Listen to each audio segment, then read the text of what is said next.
السلام علیکم ورحمۃ اللہ وبرکاتہ۔ میرے پیارے اسٹوڈنٹس، کیسے ہیں آپ تمام حضرات؟ امید کرتا ہوں کہ آپ تمام حضرات خیر و عافیت سے ہوں گے۔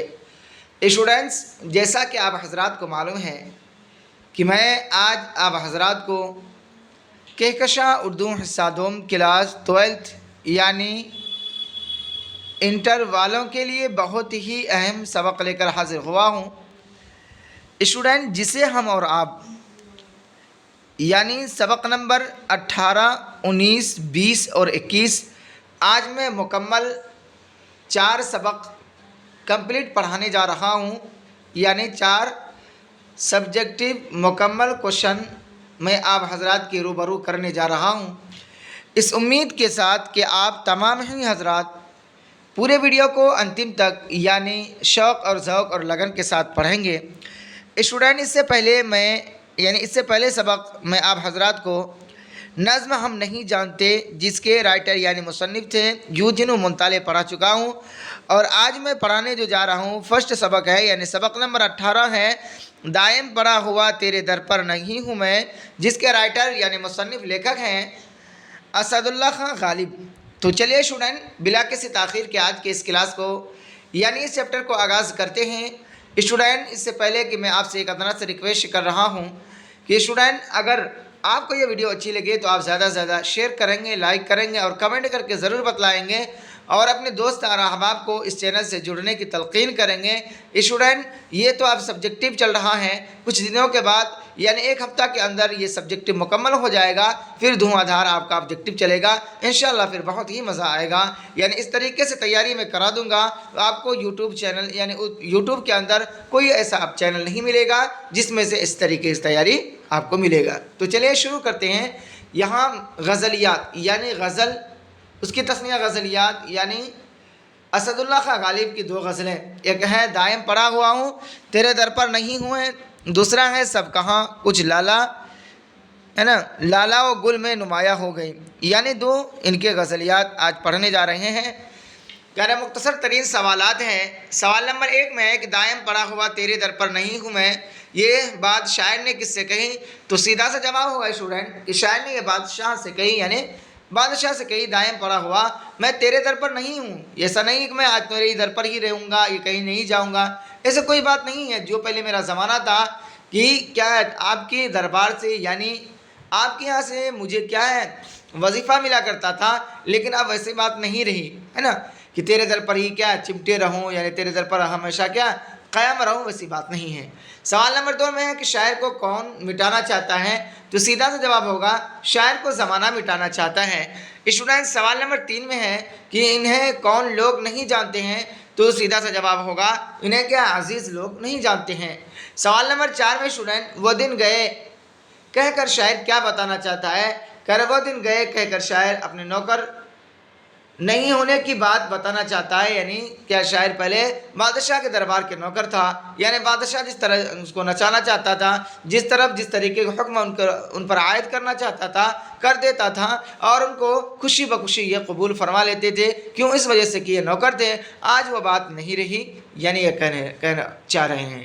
آگے ہے سوال نمبر 5 میں اسٹوڈنٹ کہ غالب نے وظیفہ خوار کس کو کہا ہے؟ یعنی وظیفہ خوار خوردن سے جو فارسی ورڈ ہے جس کے میننگ آتا ہے وظیفہ کھانے والا، یعنی یہاں کہہ رہے ہیں کہ غالب نے وظیفہ خوار اپنے آپ کو کہا ہے، یعنی اپنے آپ کو پہلے انہوں نے کیا ہے غالب کیا ہے بادشاہ کے دربار سے یعنی بادشاہ کے یہاں سے وظیفہ ملتا تھا، کھاتے تھے، اس وجہ سے کیا ہے وظیفہ خوار اپنے آپ کو کہا ہے۔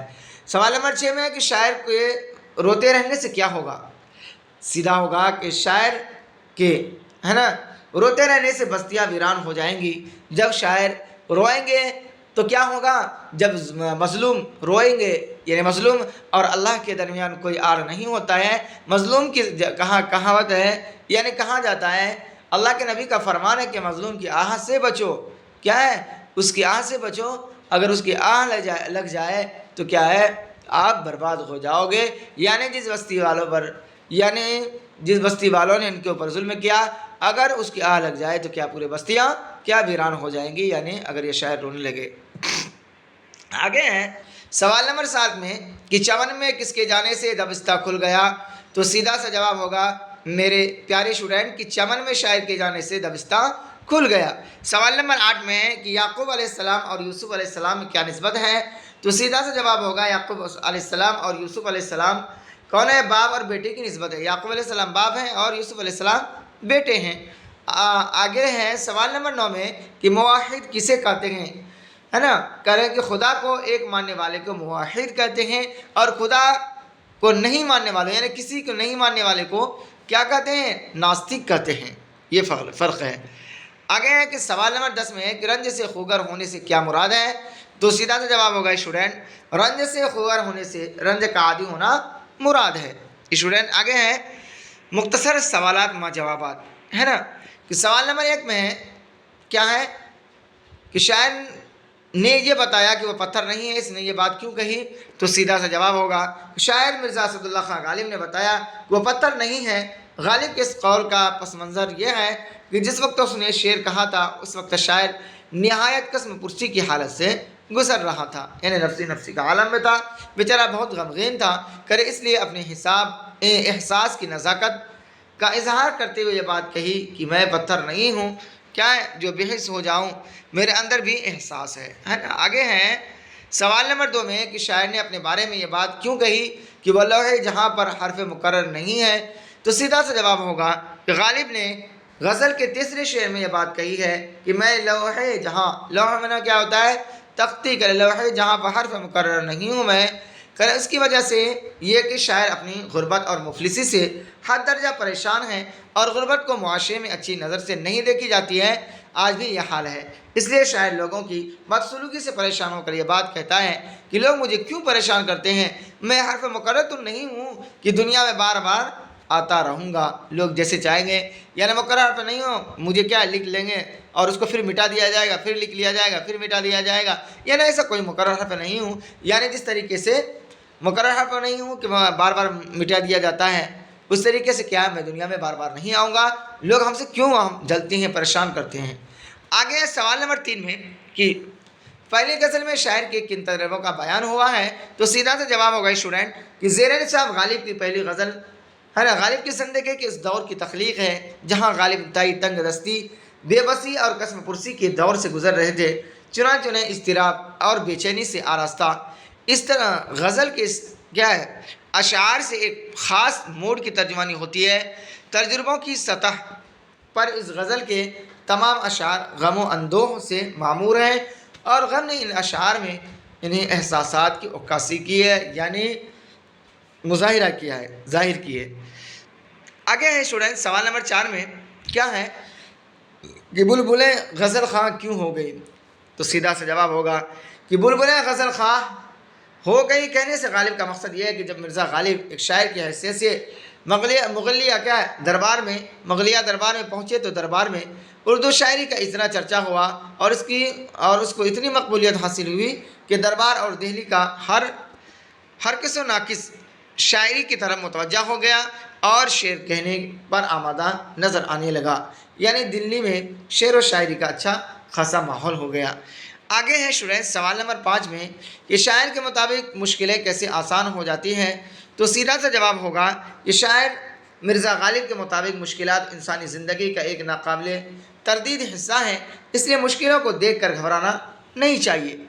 یعنی شاعر ہے نا کہ طول غم حیات سے گھبرانا اے جگر، طول غم حیات سے گھبرانا اے جگر، کہ ایسا بھی کوئی شام ہے جس کی سحر نہ ہو، یعنی طول غم حیات یعنی زندگی کی لمبی غم سے نہیں گھبرانا چاہیے، یعنی آپ کی زندگی میں اگر آج غم ہے، ڈپریشن میں ہے، آپ پریشانی میں ہے تو اس سے نہیں گھبرانا چاہیے، طول غم حیات سے گھبرانا ہے جگر، جگر اپنے آپ سے کہہ رہا ہے کہ زندگی کے غم سے، لمبی غم سے گھبرانا نہیں چاہیے، جس طریقے سے ایسا کوئی شام ہے جس کی صبح نہ ہوتا ہو، یعنی آج شام ہے تو کل صبح ہے، کل صبح آج پھر شام ہے، یعنی خوشی اور غم عدلتے بدلتے رہتا ہے، اس وجہ سے ہمیں انسان کو کیا ہے اتنا ڈپریشن میں نہیں جانا چاہیے اور ٹینشن نہیں لینا چاہیے، اس لیے آدمی کو چاہیے کہ جب مشکلات سامنے آئے تو ان کا مقابلہ کیا ہے بہادری کے ساتھ کرنا چاہیے۔ مشکلات کو برداشت کرتے کرتے جب آدمی عادی ہو جاتا ہے تو وہ مشکلات بھی آدمی کے لیے آسان ہو جاتی ہے نا، جب کوئی ٹینشن دکھ جلتے جلتے وہ انسان اس کے اندر وہ کیا احساسات وہ چیز کیا سما جاتی ہے. جیسے آپ کے جس بدن کے اندر یا جسم میں کہیں بھی زخم ہو اور بار بار وہاں ٹھوکر لگتا ہو, چوٹ لگتی ہو, تو چوٹ لگتے لگتے کیا ہو, زخم کیا ہے, بالکل بے حیا ہو جاتا ہے. اس میں کتنوں بھی چوٹ لگ جائے پھر اس کو احساس نہیں ہوتا. یہی چیز یہ کیا ہے, غم کا ہے. آگے ہے اسٹوڈنٹ, سبق نمبر کیا ہے 19 میں, غزلیات یگانہ چنگیزی. کرا مختصر ترین سوالات ما جوابات. سوال نمبر 1 میں اسٹوڈنٹ کہ یگانہ کا اصل نام کیا ہے. اسٹوڈنٹ یہ آپ کا VVI کوشچن ہے, یہ آبجیکٹو میں بھی آئے گا کہ یگانہ کا اصلی نام مرزا واجد حسین یاس یگانہ چنگیزی ہے. سوال نمبر 2 میں اسٹوڈنٹ کہ یگانہ کے کیا معنی ہیں, تو سیدھا سے جواب ہوگا یگانہ کے معنی عجوبہ اور یکتا کے ہیں. سوال نمبر 3 میں یگانہ چنگیزی پہلے کیا تخلص کرتے تھے, تو سیدھا سے جواب ہوگا یگانہ چنگیزی پہلے یاس تخلص کرتے تھے. اسٹوڈنٹ یہ آپ کا بھی VVI کوشچن ہے, اس کو آپ اپنے ذہن نشی کر لیں. اسٹوڈنٹ آج یہ وقت بہت ہی اہم ہے. اگر آپ نے آج وقت کی قدر نہیں کی, خدا را وقت بھی آپ کا قدر نہیں کرے گا, کیونکہ آپ کی زندگی میں ایک ہی مرتبہ کیا ہے, انٹر کا ایگزام ہوگا. بار بار آپ کا انٹر کا ایگزام نہیں ہوگا. اس وجہ سے یہ وقت اپنے ہاتھ سے نہ کھوئے اور اس طرح محنت کریں. کچھ ہی مہینے بچے ہوئے ہیں, اس طرح محنت کریں کہ آپ 99 نمبر لا کر اپنے معاشرے کا, سوسائٹی کا, وہ پیرنٹس اور والدین کا جنہوں نے آپ کے لیے کیا ہے تمنا لیے ہوئے ہے نا, دل کی دنیا سجائے ہوئے بیٹھے ہوئے, کاش اس کی دنیا میں ہے نا دل پر یعنی اس کے گمان پر پانی نہ پھیریے گا. میری آپ سے یہ گزارش ہے. آگے اسٹوڈنٹ سوال نمبر 4 میں کہ پہاڑ کاٹنے والا کی اصطلاح کس کے لیے استعمال کی جاتی ہے, تو سیدھا سا جواب ہوگا پہاڑ کاٹنے والے کی اصطلاح فرہاد کے لیے استعمال کی جاتی ہے. جیسا کہ میں اس سے بہت پہلے میں پڑھا چکا تھا کہ شیری اور فرہاد جو بہت ہی اہم, جس طریقے سے کیا ہے قیس اور لیلا یعنی لیلا اور مجنوں جس طریقے سے ایک دوسرے سے محبت کرتے تھے, ان کا چرچا پورے عالم میں مشہور ہے, فیمس ہے. اسی طریقے سے شیری اور فرہاد کا بھی کیا ہے عشق و محبت کا کیا ہے چرچا پورے عالم میں مشہور ہے. یعنی کیا ہے, فرہاد جو ہے ایک کیا ہے نیچے گھرانے سے طبقہ غریب گھرانے سے تعلق رکھتے تھے, اور ان کی یعنی محبوبہ جو ہے شیری وہ ایک بڑے طبقے سے, بڑے خاندان سے تعلق رکھتے تھے اور ان سے محبت ہو گئی تھی. اور دیکھیے میرے اسٹوڈنٹ, بات یہاں یہ بھی ہے کہ انسان کو وہی چیز پسند ہوتی ہے نا جو ان کے پاس اتنا اوقات نہیں ہو خریدنے کا, لیکن کیا کیجیے گا, پسند ہے. انسان کا دل کسی چیز پر آ جائے تو وہی چیز اچھی لگنے لگتی ہے. خیر بہت بڑی بات ہے, مطلب بہت لمبی واقعہ ہے, میں اگر بتاؤں تو کیا ہے بہت یہ ویڈیو لمبا ہو جائے گا. تو چلیے آگے ہے سوال نمبر 5 میں کہ مصرع درست کیجیے. تو یہاں ہے کہ خطا پر دل کی مجھے یاس نہیں شرمانا آتا ہے نا, شرما کر مجھے کہ تیشہ سے مر جانا نہیں آتا, زمین کاٹنے والے پہاڑ سے ہار گئے. تو ان کا سیدھا سا جواب ہوگا اسٹوڈنٹ کہ مجھے دل کی خطا پر یاس شرمانا نہیں آتا, مجھے شرما کر تیشے سے مر جانا نہیں آتا, پہاڑ کاٹنے والے زمین سے ہار گئے ہے نا. سوال نمبر 6 میں اسٹوڈنٹ کہ یگانہ چنگیزی کس کے شاگرد تھے, تو سیدھا جواب ہوگا جگر مراد آبادی کے. 7 نمبر میں ہے کہ یگانہ چنگیزی کی پیدائش کب ہوئی, تو سیدھا جواب ہوگا کیا ہوگا 1884 عیسوی کو. اسٹوڈنٹ یہ آپ کا VVI ہے, اس کو بھی آپ ذہن نشی کر لیں. آگے ہے اسٹوڈنٹ سوال نمبر 8 میں کہ یگانہ کی وفات یعنی انتقال کب ہوا, تو سیدھا کہاں ہوئی, تو سیدھا جواب ہوگا لکھنؤ, جو آپ کا اتر پردیش کا کیپٹل سٹی ہے یعنی راجدھانی ہے. سوال نمبر 9 میں ہے کہ وہ لغزشوں پہ میری مسکراتے ہیں کیا کیا, اس کا پہلا مصرع لکھ کر شعر کو مکمل کیجیے. تو سیدھا سا جواب ہوگا خوشی میں اپنے قدم چوم لوں تو زیبا ہے, وہ لغزشوں پہ میری مسکراتے ہیں کیا کیا ہے نا. سوال نمبر 10 میں اسٹوڈنٹ کہ ان کے ثانی مصرع لکھیے. ادب نے دل کے تقاضے اٹھائے ہیں کیا کیا, خوشی میں اپنے قدم چوم لوں تو زیبا ہے, پہاڑ کاٹنے والے زمین سے ہار گئے ہے نا, خدا ہی جانے یگانہ میں کون ہوں کیا ہوں. تو سیدھا سا جواب ہوگا یعنی ثانی مصرع ہوگا حسن شوق کے پہلو دباتے ہیں کیا کیا ہے نا, وہ لغزشوں پہ میری مسکراتے ہیں کیا کیا, زمین میں دریا سماتے ہیں کیا کیا, خود اپنی ذات پہ شک دل میں آتے ہیں کیا کیا ہے نا. تو یہ رہا اسٹوڈنٹ آپ کا مختصر ترین سوالات ما جوابات. اب آگے مختصر سوالات ما جوابات. سوال نمبر 1 میں ہے کہ یگانہ کی غزل سے آپ اپنی پسند کا شعر نقل کیجیے اور اپنی پسندیدگی کا سبب بتائیے. یہاں ہے کہ پہاڑ کاٹنے والے زمین سے ہار گئے, اسی زمین میں دریا سمائے ہیں کیا کیا. کہہ رہے ہیں اس شعر کی پسندیدگی کی خاص وجہ یہ ہے کہ شاعر نے اس شعر میں ایک تاریخی واقعے کی طرف اشارہ کیا ہے. یعنی شیری اور فرحات کے عشق و محبت کے واقعات کو شاعر نے اس شعر میں بڑی ہی خوبصورتی سے بیاں کیا ہے۔ شاعری کی اصطلاح میں اس طرح کی صنعت کو تلمیح کہتے ہیں۔ کیا کہتے ہیں؟ تلمیح کہتے ہیں۔ یعنی شیری کے باپ نے کہا کہ اگر تمہیں مجھ سے، میری بیٹی سے کیا ہے، آپ کو نکاح کرنا ہو تو یہ پہاڑ کھود کر، یعنی میرے گھر تک کیا ہے، نہر بنا دیجئے، اور نہر میں کیا دودھ کی نہر چالو کر دیجئے، میں اپنے بیٹی کا آپ سے نکاح کرا دوں گا۔ تو بیچارہ وہ محبت میں کیا ہوا، پہاڑ کھود کر یعنی ان کے قریب ہی پہنچنے والے تھے، کسی نے کہا کہ شیری کا ڈیٹ ہو گیا، یعنی شیری کو اس کے بارے میں افواہ ہوا کہ فرحات کو کسی نے مار دیا، یعنی پہاڑ کھودتے وہ مر گیا۔ اور کیا ہوا، اور اس کو یہ بتایا کہ شیری نے وہاں سے کود کر دم توڑ دی، تو یہ بھی بیچارے مارے، اس کے وہیں بھی دم توڑ دیا۔ آگے ہے سوال نمبر 2 میں، اسی زمین میں دریا سمائے ہیں، کیا یہاں زمین میں دریا سمائے ہیں سے کیا مراد ہے؟ تو سیدھا سا جواب ہوگا کہ اسی زمین میں دریا سمائے ہیں سے ظاہری مراد شاعر کی کیا فریاد کے واقعے کی، فرحات کے واقعے کی طرف اشارہ ہے۔ یعنی فرحات نے جس پہاڑ کو کھود کر دودھ کی نہر نکالی، آخر کار وہ بھی اسی مٹی میں مل گیا، لیکن حقیقت میں شاعر کی مراد زندگی کے انجام اور دنیا کی بے ثباتی ہے۔ کیسے مشہور لوگ دنیا میں ہوئے اور آخر کار زمین میں سما گئے، اسی وجہ سے وہ زمین میں دریاؤں کے سمائے ہوئے ہونے کی بات کرتے ہیں۔ انہیں بڑے لوگ اس دنیا میں آئے اور چلے گئے، ہم بھی آئے ہیں، اور کچھ دنوں کے بعد کیا ہے، ہمیں بھی چلے جانا ہے۔ جس طریقے سے دنیا کے اندر کیا ہے، کسان کھیتی کرتا ہے، ایک وقت آتا ہے بوتا ہے، پھر آخر ایک وقت ایسا ہوتا ہے کہ اس کو کاٹ لیا جاتا ہے نا، اسی طریقے ہم لوگ ہیں۔ آگے اسٹوڈنٹ کی سوال نمبر 3 میں کہ سمجھتا ہوں مگر دنیا کو سمجھانا نہیں آتا۔ اسٹوڈنٹ یگانہ دنیا کو سمجھانا نہیں آتا کیوں کہہ رہے ہیں؟ تو سیدھا جواب ہوگا زیر نظر مصرع یگانہ چنگیزی کی زیر نصاب دوسری غزل کے مقطع کا دوسرا مصرع ہے۔ کہنے کہ شعر میں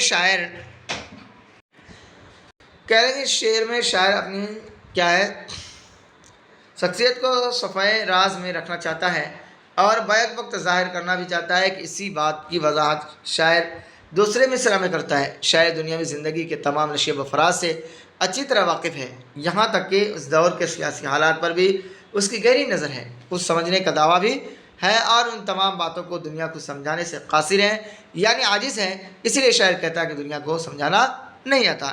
آگے اسٹوڈنٹ سوال نمبر 4 میں کہ درج ذیل اشعار کی تشریح کیجیے۔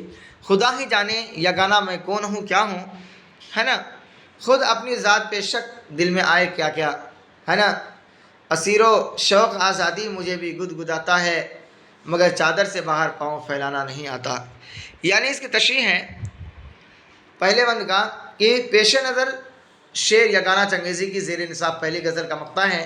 مقطع کے اس شعر میں شاعر اپنی ذات سے لا علمی کا اظہار کیا ہے، چنانچہ خود اپنے آپ کو مخاطب کرتے ہوئے کہتے ہیں، میں کون ہوں اور کیا ہوں مجھے خود نہیں معلوم ہے، میری حقیقت کا صحیح علم خدا ہی کو معلوم ہے، بلکہ خود اپنی ذات کے بارے میں میرے دل میں طرح کے شکوک آتے رہتے ہیں۔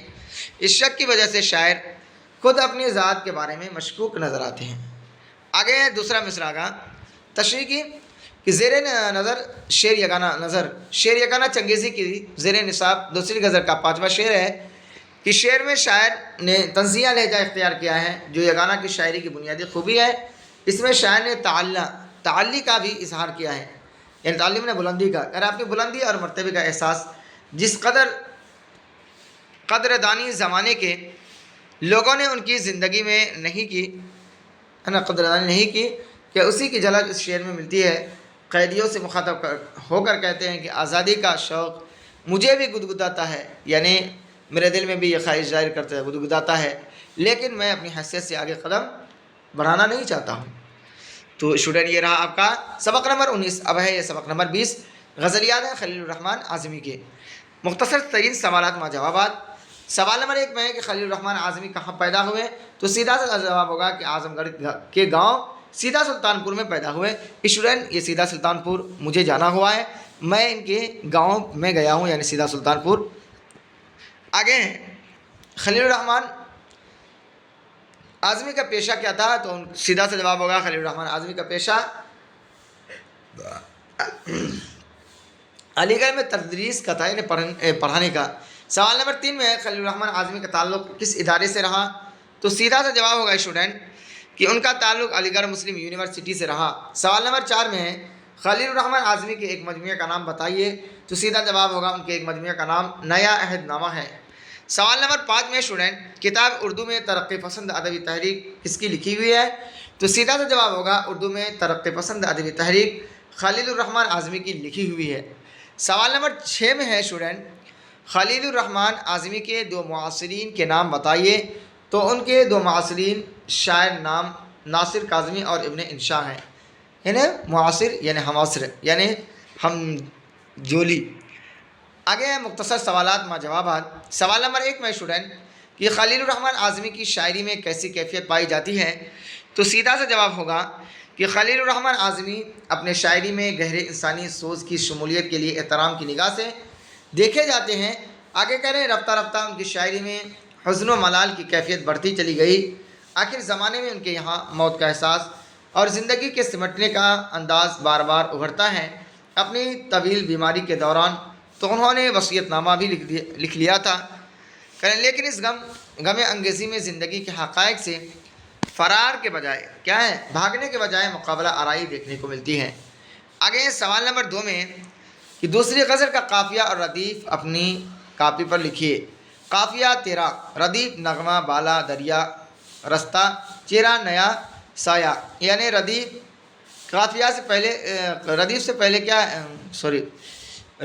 کیا آتا ہے؟ قافیہ آتا ہے۔ جیسے سارے جہاں سے اچھا ہندوستاں ہمارا، ہم بلبلیں ہیں اس کی ہے گلستاں ہمارا، اچھا اور گلستاں، تو یہ ہو جائے گا آپ کا قافیہ، اور ہمارا جو آیا یہ آپ کا ہو جائے گا ردیف۔ ردیف کا معنی ہوتے ہیں پیچھے سوار ہونے والے کے۔ آگے سوال نمبر 3 میں اسٹوڈنٹ کہ نیلا سائبان سے کیا مراد ہے، تو سیدھا جواب ہوگا کہ نیلا سائبان سے شاعر کی مراد آسمان کا یہ سایہ ہے۔ اس شعر سے ظاہر ہوتا ہے کہ شاعر رنج و الم کی حالت میں بھی رجائیت کے پہلو سے مایوس نہیں ہے، یعنی سورج اگر شاعر پر مہربان نہیں ہے تو کیا ہوا، سورج تو کائنات کا ایک تنکا ہے، شاعر کو نیلے آسمان کے سائے کا پورا بھروسہ ہے۔ آگے کہہ رہے ہیں کہ اس لیے شاعر کیا ہے رنج و الم کی حالت میں بھی مایوس نہیں ہے نا۔ آگے ہے سوال نمبر 4 میں کہ خلیل الرحمن اعظمی کا تعلق اردو ادب کی کس تحریک سے رہا ہے، تو اسٹوڈنٹ سیدھا سا جواب ہوگا خلیل الرحمن اعظمی کا تعلق اردو ادب کی ترقی پسند تحریک سے رہا ہے۔ یہی وجہ ہے کہ انہوں نے اپنے تخلیقی مقالے کے لیے اسی موضوع کا انتخاب کیا۔ پروفیسر رشید احمد صدیقی کی نگرانی میں خلیل الرحمن اعظمی نے اپنا تخلیقی مقالہ مکمل کیا۔ کہہ رہے ہیں ان کے مقالے کا عنوان اردو میں ترقی پسند ادبی تحریک تھا، جو سن 1972 میں چھپ کر منظر عام پر آیا، جسے اب بھی معیاری تخلیقی مقالات کے ضمن میں ایک نمونے کے طور پر دیکھا جاتا ہے۔ آگے اسٹوڈنٹ سوال نمبر 5 میں کہ خلیل الرحمن اعظمی نے اپنی شاعری کس بڑے شاعر کے اتباع میں کی، تو سیدھا سا جواب ہوگا کہ خلیل الرحمن اعظمی نے عام طور سے اپنی شاعری میں میر تقی میر کی پیروی کی ہے۔ خلیل الرحمن اعظمی نے جس زمانے میں اپنی شاعری کی ابتدا کی تھی وہ تقریباً جدیدیت کے آغاز کا مرحلہ تھا۔ یہی وہ زمانہ تھا جب شاعری میں میر تقی میر کی پیروی کو بڑی اہمیت حاصل تھی۔ چنانچہ خلیل الرحمن اعظمی نے اپنی شاعری میں میر کی تقلید کا خاصاً التزام کیا۔ تو اسٹوڈنٹ یہ رہا آپ کا سبق نمبر 20۔ اب ہم چلتے ہیں سبق نمبر 21 میں، جو آج کے اس ویڈیو کا آخری کوشچن ہے، یعنی اس سبق کا آخری یعنی چیپٹر ہے ویڈیو کا۔ یہاں مختصر ترین سوالات ہیں۔ آج کا یہ سبق ہے قطع تاریخ یعنی غم ارشد، جس کے رائٹر یعنی مصنف ہیں عطا کاکوئی۔ تو چلیے اسٹوڈنٹ شروع کرتے ہیں۔ سوال نمبر 1 میں کہ باغ و بہار کے اعداد بتائیے، تو سیدھا جواب ہوگا باغ و بہار کے اعداد 1226 ہیں۔ سوال نمبر 2 میں ہے محمد کے اعداد بتائیے، تو سیدھا ہوگا 92 یعنی 92۔ سوال نمبر 3 میں ذا کس تعداد کے برابر ہے، تو جواب ہوگا کہ 900 کے برابر ہے۔ سوال نمبر 4 میں اسٹوڈنٹ کہ ارشد کس کے عدد کے برابر ہے، تو جواب ہوگا یہ 505 کے برابر ہے۔ سوال نمبر 5 میں اشرف قادری کس عدد کے برابر ہے، تو جواب ہوگا کہ 896 کے برابر ہے۔ اسٹوڈنٹ آگے ہیں مختصر سوالات جوابات۔ سوال نمبر 1 میں کہ عطا کاکوئی نے قطع قطع تاریخ غم ارشد کس کی موت پر لکھی؟ تو سیدھا جواب ہوگا کہ غم ارشد عطا کاکوئی کا ایسا قطع تاریخ ہے جو انہوں نے اپنے جوان سال بیٹے ارشد کاکوئی کی موت پر لکھا تھا۔ آخری شعر کے علاوہ بھی کیا ہے اشعار میں مرحوم کی خوبیاں بیان کی گئی ہے۔ آخری شعر کے ثانی مصرعے میں سال وفات ظاہر کیا گیا ہے۔ سوال نمبر 2 میں اسٹوڈنٹ کہ ارشد کاکوئی اور عطا کاکوئی میں کیا رشتہ تھا؟ تو سیدھا جواب ہوگا ارشد کاکوئی عطا کاکوئی میں باپ بیٹے کا رشتہ تھا، یعنی ارشد کاکوئی مرحوم بیٹا تھے اور عطا کاکوئی ان کے باپ تھے۔ سوال نمبر 3 میں اسٹوڈنٹ کہ جب ارشد کاکوئی کی وفات ہوئی یعنی انتقال ہوئی تو وہ کتنے سال کے تھے؟ تو سیدھا جواب ہوگا کہ جب ارشد کاکوئی کی وفات ہوئی تو وہ 34 سال کے تھے۔ سوال نمبر 4 میں اسٹوڈنٹ کہ غم ارشد میں ارشد کے 2 بیٹوں کا نام بھی ذکر ہے، دونوں کے نام بتائیے۔ اسٹوڈنٹ یہ آپ کا VVI کوشچن ہے، ہر ایگزام میں یہ کوشچن پوچھا جاتا ہے۔ تو کیا ہوگا؟ ارشد کے دونوں بیٹوں کا نام جمیل اور عقیل ہے، ایک عقیل جمیل دوسرا کا عقیل۔ سوال نمبر 5 میں کہ شاعر سر علم ملا کر کتنے عدد کا اضافہ کیا ہے؟ تو سیدھا جواب ہوگا شاعر عطا کاکوئی نے سر علم ملا کر ایک عدد کا اضافہ کیا، یعنی 1381 میں عیسوی میں کیا ہے ایک کا اضافہ کر کے یعنی 1382 بنایا ہے۔ اور دوسرا قطع ہے کہ اشرف قادری کی رحلت کس سال ہوئی، یعنی کس سال انہوں نے انتقال کیا؟ تو جواب ہوگا اشرف قادری کی رحلت سن 1998 عیسوی میں ہوئی۔ سوال نمبر 2 میں ہے کہ واحد نظیر نے اس قطع تاریخ میں مرحوم کی 3 خوبیوں کا ذکر کیا ہے، ان خوبیوں کو بیان کیجیے۔ تو اسٹوڈنٹ سیدھا جواب ہوگا کہ واحد نظیر نے اس قطع تاریخ میں شعر کے ایک مصرعے سے مرحوم کی 3 خوبیوں کا ذکر کیا ہے۔ سعی جمہور اشرف کیا ہے شاعر و قانون داں، کیا ہے شاعر بھی تھے، یہ کیا تھے قانون داں، قانون جاننے والے تھے۔ کر اس مصرع میں اشرف قادری مرحوم کی 3 خوبیاں بیان کی گئیں، یعنی اشرف قادری مرحوم بیک وقت مجاہدین آزادی شاعر اور وکیل بھی تھے۔ سوال نمبر 3 میں ہے کہ قادری سے کس بزرگ کی نسبت ظاہر ہوتی ہے؟ تو سیدھا سا جواب ہوگا اسٹوڈنٹ لفظ قادری سے غوث پاک حضرت محی الدین عبد القادر جیلانی رحمۃ اللہ علیہ کی نسبت ظاہر ہوتی ہے۔ سوال نمبر 4 میں اسٹوڈنٹ کہ قانون داں کو عرف عام میں کیا کہتے ہیں؟ تو سیدھا جواب ہوگا قانون داں کو عرف عام میں وکیل کہتے ہیں۔ اور قطع 3 یعنی 2 ہو چکا۔ تیسرا ہے کہ سوال نمبر 1 میں کہ مولانا نظام الدین سے متعلق قطع تاریخ کس موقع سے کہا گیا؟ تو جواب ہوگا کہ مولانا نظام الدین سے متعلق قطع تاریخ ان کے امیر شریعت بننے کے موقع سے کہا گیا۔ آگے سوال نمبر 2 میں کہ اس قطع تاریخ کے شاعر کا نام بتائیے۔ تو سیدھا جواب ہوگا کہ اس قطع تاریخ کے شاعر کا نام عبدالواحد اور قلمی نام واحد نظیر ہے۔ سوال نمبر 3 میں اسٹوڈنٹ کہ مولانا نظام الدین کس سال امیر شریعت منتخب ہوئے، یعنی کس سال ان کو امیر شریعت بنائے گئے؟ تو اسٹوڈنٹ سیدھا سا یہاں آپ کا جواب ہوگا کہ مولانا نظام الدین سن 1999 عیسوی میں امیر شریعت منتخب ہوئے۔ سوال نمبر 4 میں جو آج کے اس ویڈیو کا یعنی اس سبق کا آخری کوشچن ہے، پوچھا گیا ہے کہ مینارہ تسکین سے کیا مراد ہے؟ تو سیدھا سا جواب ہوگا اسٹوڈنٹ مینارہ تسکین سے مراد تسلی کا ستون یعنی ملت اسلامیہ کے لیے ڈھارس اور تسلی مراد ہے۔ تو اسٹوڈنٹ یہیں تک رہا آج کا میرا اور آپ کا سفر۔ کیسا لگا آج کے یہ کلاس؟ کیسی لگی ویڈیو؟ اسٹوڈنٹ آپ کمنٹ کر کے ضرور بتائیں گے۔ اسی طرح بنے رہے انشاءاللہ۔ اسٹوڈنٹ کچھ ہی دنوں کے بعد میں آبجیکٹیو پڑھاؤں گا، بہت ہی مزہ آئے گا، اس طریقے سے شاندار تیاری کراؤں گا کہ اس طریقے کی ویڈیو آپ کو یوٹیوب میں نہیں ملے گا۔ تو چلیے اسٹوڈنٹ پھر ہم ملتے ہیں اگلے ویڈیو میں، تب تک کے لیے اللہ حافظ۔